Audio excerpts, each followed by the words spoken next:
अस्सलाम वालेकुम स्टूडेंट्स, आप लोगों का जो आज का टॉपिक है वो है hyper conjugation. What is hyper conjugation? जब हम इसके वर्डली मीनिंग लेंगे तो इसका मतलब है स्टेबलाइजिंग इंट्रैक्शन। नेक्स्ट इसकी हम अब डेफिनेशन पे आ जाते हैं।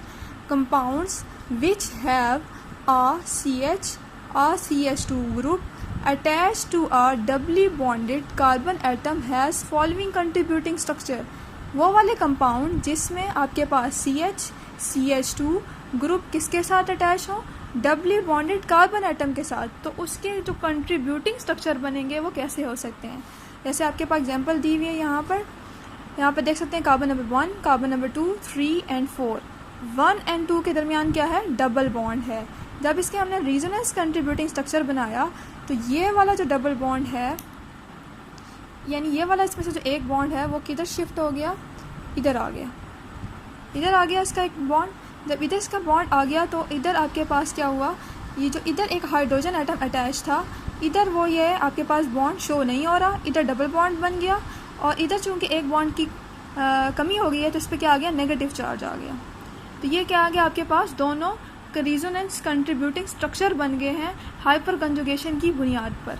ऐसा नहीं है कि कार्बन और हाइड्रोजन के दरमियान बॉन्ड नहीं है, बल्कि क्या है, कार्बन और हाइड्रोजन के दरमियान बॉन्ड एग्जिस्ट करता है, लेकिन क्या है, ये नॉर्मल बॉन्ड की निस्बत वीकर बॉन्ड है। इसका जो रेजोनेंस हाइब्रिड है वो क्या है? वीकर है।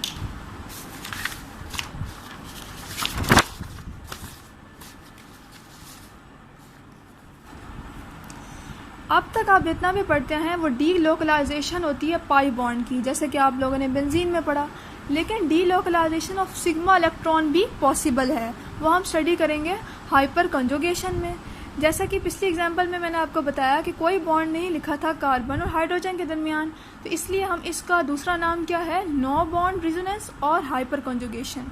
यानी जो रेजोनेंस कंट्रीब्यूटिंग स्ट्रक्चर हमने पीछे बनाया था उसके कार्बन और हाइड्रोजन के दरमियान बॉन्ड को शो नहीं किया था, इसलिए इसका नाम क्या है? नो बॉन्ड रेजोनेंस और हाइपर कंजुगेशन। इसका मतलब ये नहीं है कि कोई भी ऐसा मॉलिक्यूल है जिसमें कोई बॉन्ड एग्जिस्ट नहीं करता। असल वजह क्या है, जो रेजोनेंस हाइब्रिड है कार्बन और हाइड्रोजन का जो हम स्टडी कर रहे हैं वो वीकर बॉन्ड है नॉर्मल CH बॉन्ड की निस्बत। तो इसका करैक्टर क्या है? किसके दरमियान है? सिंगल और नो बॉन्ड के दरमियान। कंट्रीब्यूटिंग स्ट्रक्चर में आपके 2 में पीछे जैसे कि मैंने बताया कार्बन नंबर 2 और 3 के दरमियान डबल बॉन्ड का करैक्टर आ गया था।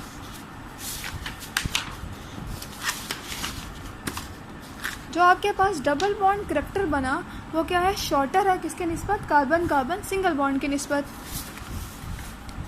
यानी ये जो आपका ये वाला बॉन्ड इधर शिफ्ट होकर इधर आ गया था, 2 और 3 के दरमियान क्या? डबल बॉन्ड करैक्टर बन गया। और ये जो नया बॉन्ड आपके पास ये वाला बॉन्ड है, हाइड्रोजन कार्बन के दरमियान कोई बॉन्ड नहीं शो किया गया, ये वीकर बॉन्ड है उसके निस्बत। और चूंकि इसके दरमियान कोई बॉन्ड नहीं शो किया तो ये क्या है? नो बॉन्ड रेजोनेंस और हाइपर कंजुगेशन। इसकी चंद एक एग्जांपल्स हैं वो आपको बताती चलो।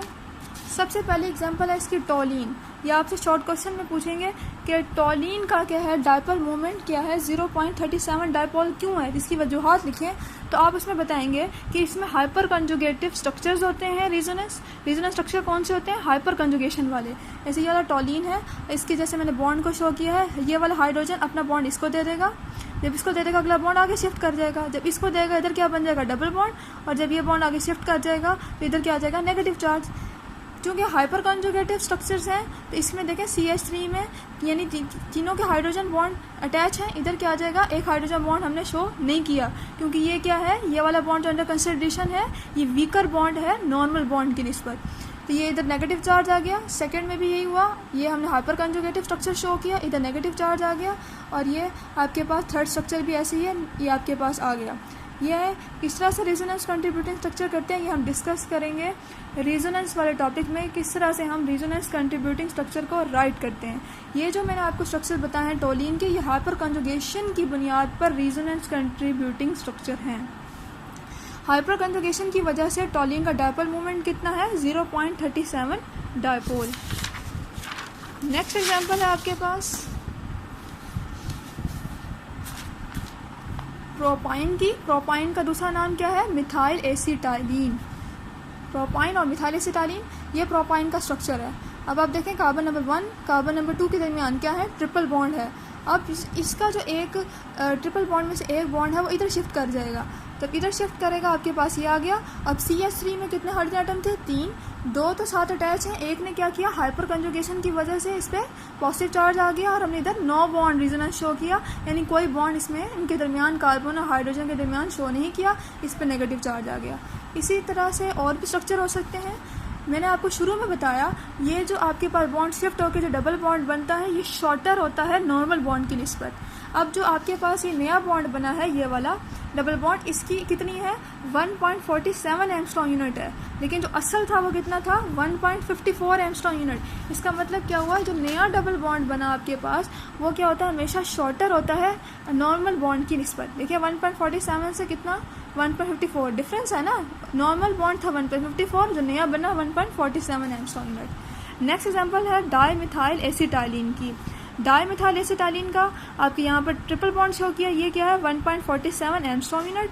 वही होगा, इधर से आपके पास एक बॉन्ड शिफ्ट कर जाएगा, एक बॉन्ड इधर शिफ्ट करेगा आपके पास, और इधर ये जो जहाँ पर शिफ्ट करना है, जिधर आप शिफ्ट करेंगे उसी का जो हाइड्रोजन एटम है वो हाइपर कंजुगेशन शो करेगा। तो ये आपने इधर शिफ्ट कर दिया, क्योंकि इधर शिफ्ट हुआ है तो इसी का हाइड्रोजन एटम क्या है? नो बॉन्ड रेजोनेंस शो करेगा। बाकी ये आ गया, और इसके अलावा भी आपके कई स्ट्रक्चर होंगे। जितने हाइपर कंजुगेशन वाले स्ट्रक्चर ज़्यादा होंगे उतनी ही स्टेबिलिटी क्या होगी? ज़्यादा होगी। आपने ये बात याद रखनी है, जिधर से आपका बॉन्ड शिफ्ट करेगा, जहाँ पर शिफ्ट करेगा उसके साथ जो हाइड्रोजन एटम अटैच होगा वो नो बॉन्ड रेजोनेंस शो करेगा। नेक्स्ट और सबसे इम्पॉर्टेंट एग्जांपल है जो आपके शॉर्ट क्वेश्चन में, लॉन्ग क्वेश्चन में इसी तरीके से पूछी जाती है अगर हाइपर कंजुगेशन का लफ्ज़ नहीं लिखा हुआ, वो है टर्शरी कार्बोकैटाइन क्या है? मोर स्टेबल है सेकेंडरी कार्बोकैटाइन की निस्बत, और सेकेंडरी कार्बोकैटाइन क्या है? मोर स्टेबल है प्राइमरी कार्बोकैटाइन की निस्बत। ये आपके पास टर्शरी कार्बोकैटाइन है, ठीक है।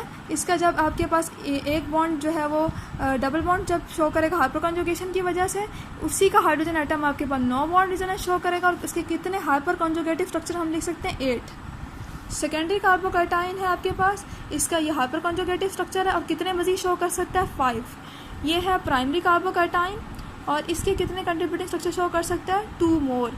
यानी टर्शरी क्योंकि 8 शो कर रहा था ये ज़्यादा स्टेबल है, 5 शो कर रहा था सेकेंडरी, तो ये प्राइमरी से ज़्यादा स्टेबल है, क्योंकि प्राइमरी कितने हैं? 2, 8, 5 एंड 2। तो आपने शॉर्ट क्वेश्चन में जब पूछा जाएगा why tertiary carbocation more stable than secondary than primary, तो इसका आपने ये हाइपर कंजुगेटिव स्ट्रक्चर बनाने हैं और ये आंसर देना है। इस तरह टॉलिन का आपने आंसर देना है। जो इसका जो एक सबसे अहम पॉइंट है वो ये है, more the hyper conjugation structures that can be written for a species the more stable the species. जितने हाइपर कंजुगेटिव स्ट्रक्चर ज़्यादा होंगे उतनी ही स्पीशीज़ क्या होगी? स्टेबल होगी। इसकी एप्लीकेशंस क्या है, इस्तेमालात क्या है? इससे हम स्टेबिलिटी ऑफ कार्बोकैटाइंस को बयान कर सकते हैं कि कार्बोकैटाइन स्टेबल क्यों है, पीछे मैंने आपको बताई इसकी वजह। इस तरह फ्री रेडिकल स्टेबल क्यों है, मॉलिक्यूल्स क्यों स्टेबल हैं, किस में? इसकी एक्साइटेड स्टेट में और ट्रांजिशन स्टेट में। ये आपका टॉपिक हो गया कंप्लीट।